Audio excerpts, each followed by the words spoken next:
Hi friends, இன்னைக்கு பரங்கிக்காய் பெரட்டல் எப்படி செய்கிறது பார்க்கலாம்.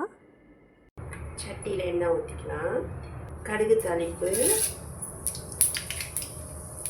1 டீஸ்பூன் போட்டுக்கோங்க.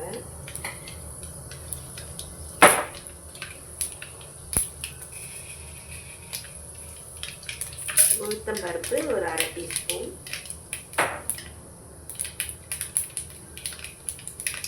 காஞ்ச மிளகாய்,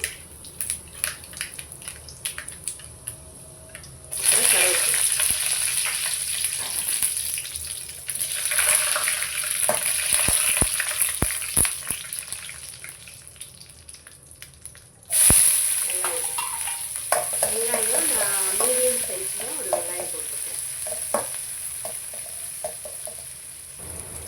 இப்போ இஞ்சி பூண்டு ஒரு டீஸ்பூன் போட்டுருக்கேன். நல்லா வதங்கிடுச்சு. இப்போ பரங்கிக்காய் போட்டுக்கலாம்.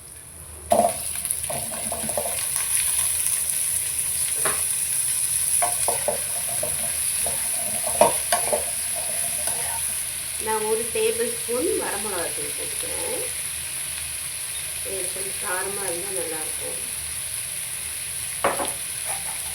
பரங்கிக்காயில் இனிப்பு தன்மை இருக்கிறதுனால நம்ம வரமிளகாத்தூள் கொஞ்சம் கூட போட்டுக்கலாம். கொஞ்சம் நேரம் மூடி வச்சிடலாம்.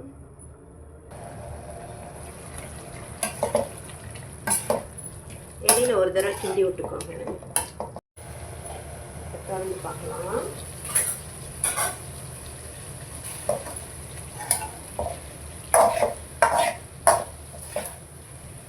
நல்லா வெந்துருச்சு.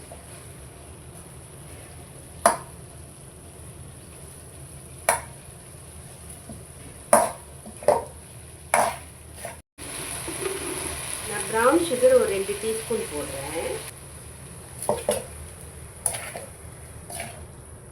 கடைசியாக வேர்க்கடலையை போட்டு கிண்டி எடுத்துடலாம். டேஸ்ட்டாக இருக்கும் வேர்க்கடலை போட்டால். வேர்க்கடலையை அரைச்சிக்கோங்க, தோல் எடுத்துட்டு அரைச்சிக்கோங்க.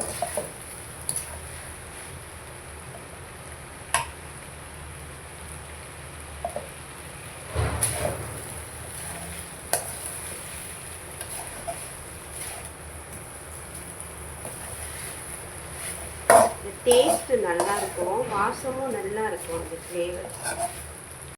பரங்கிக்காய் பெரட்டல் ரெடி ஆயிடுச்சு. இன்றைக்கி நான் தேங்காய் பால் சாதம் செஞ்சேன். இது பாருங்கள், அதுக்கு தான் நான் பரங்கிக்காய் பெரட்டல் செஞ்சுருக்கேன். கொஞ்சம் காரமாகவே செஞ்சுருக்கேன், அப்போ தான் நல்லாயிருக்கும். ஓகே ஃப்ரெண்ட்ஸ், செஞ்சு பாருங்கள். இந்த என்னோடய சேனலை சப்ஸ்கிரைப் பண்ணுங்கள், லைக் பண்ணுங்கள், பெல் பட்டனை கிளிக் பண்ணிக்கிங்க.